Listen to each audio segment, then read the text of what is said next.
আজিৰ ভিডিঅ'টো আপোনালোকৰ বাবে অতিকৈ লাগতিয়াল কাৰণ আজিৰ ভিডিঅ'টোত আমি আপোনালোকক সৰ্পদংশন কৰা ব্যক্তিক কিদৰে প্ৰাথমিক চিকিৎসা কৰিব লাগে এই বিষয়ে জনাম। হয় বন্ধুসকল, আমি মানুহবোৰৰ কোনটো সময়ত কি দুৰ্ঘটনাত পতিত হ'ব পাৰে এয়া কেতিয়াও ক'ব পৰা নাযায়। গতিকে আমি কিছুমান দুৰ্ঘটনাৰ প্ৰাথমিক চিকিৎসাৰ বিষয়ে সদায় জানি থোৱাটো উচিত, কাৰণ এনেবোৰ ঘটনা হয়তো আপোনাৰ আশে-পাশে হয়তো কেতিয়াবা সংঘটিত হ'ব পাৰে বা আপোনাৰো হ'ব পাৰে। গতিকে কিছুমান ঘটনাৰ প্ৰাথমিক চিকিৎসাৰ বিষয়ে জনাটো খুবেই প্ৰয়োজন। এয়ে আজি আমি মানুহৰ অতিকৈ অপ্ৰত্যাশিত দুৰ্ঘটনা সৰ্পদংশনৰ প্ৰাথমিক চিকিৎসাৰ বিষয়ে জনাম। গতিকে ভিডিঅ'টো চাই থাকোঁতে মাজতে কোনো ধৰণৰ স্কিপ নকৰি শেষলৈকে চাব আৰু এই প্ৰাথমিক নিয়মসমূহ শিকি ল'ব, তেতিয়া আপোনাৰ ভৱিষ্যতে খুব কাম আহিব।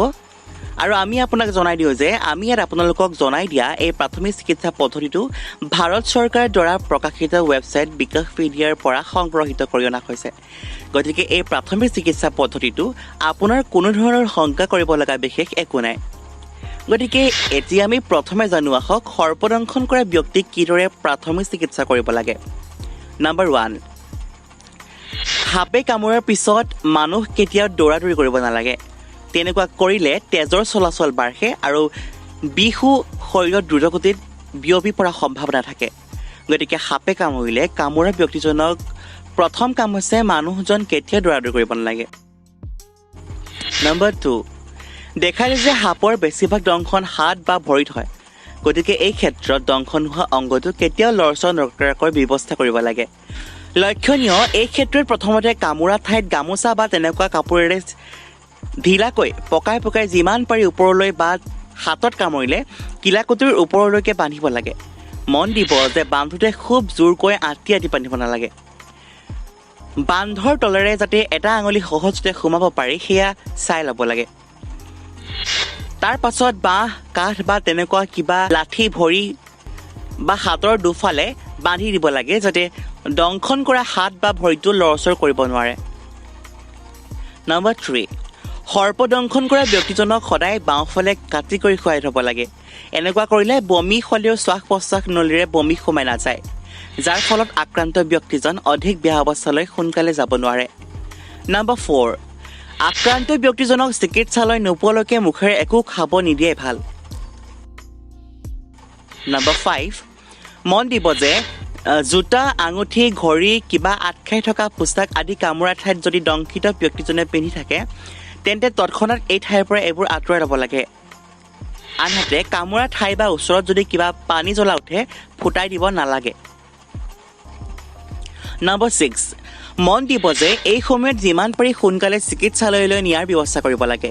এইখিনি সময়ত আপোনাৰ শুভাকাংক্ষীসকলে নিজৰ অভিজ্ঞতাৰ ভিত্তিত বিভিন্ন ধৰণৰ পৰামৰ্শ দিব, কিন্তু মন কৰিবলগীয়া কথাটো হ'ল ডাক্তৰী চিকিৎসাৰ বাহিৰে সৰ্পদংশনৰ আন ফলপ্ৰসূ চিকিৎসা আছে বুলি কোৱা টান।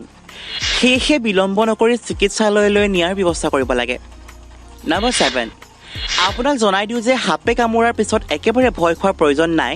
আপুনি জানি ভাল পোৱা কথাটো এইটোৱে যে ভাৰতত প্ৰায় 70% দংশনেই বিষহীন সাপৰ দ্বাৰা শেষ হয়, আৰু এই ক্ষেত্ৰত থাকিল মাত্ৰ 30% দংশনৰ কথা।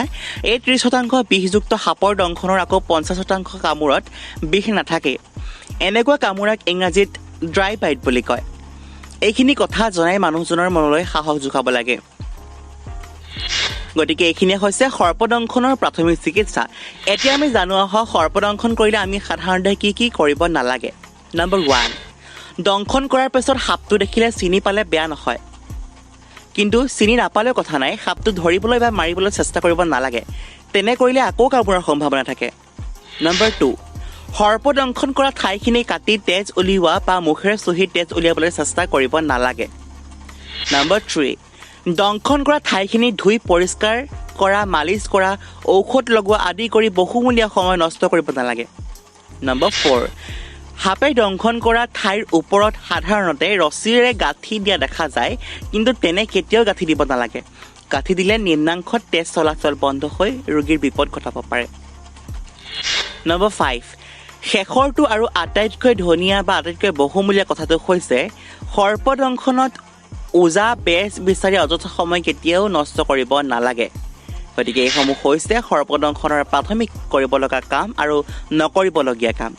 গতিকে সৰ্পদংশন কৰিলে কি কি কৰিব লাগে কি কি কৰিব নালাগে এয়া নিশ্চয়কৈ গম পালে গতিকে ভিডিঅ'টো চাই যদি কিবা এটা কথা শিকিলোঁ বুলি ভাবে তেনে অনুগ্ৰহ কৰি এটা লাইক কৰিব লগতে পৰামৰ্শ হিচাপে এটা কমেণ্ট কৰিব লগতে শ্বেয়াৰ কৰিব আৰু আমাৰ চেনেলটো ছাবস্ক্ৰাইব কৰিবলৈ একেবাৰে নাপাহৰিব ধন্যবাদ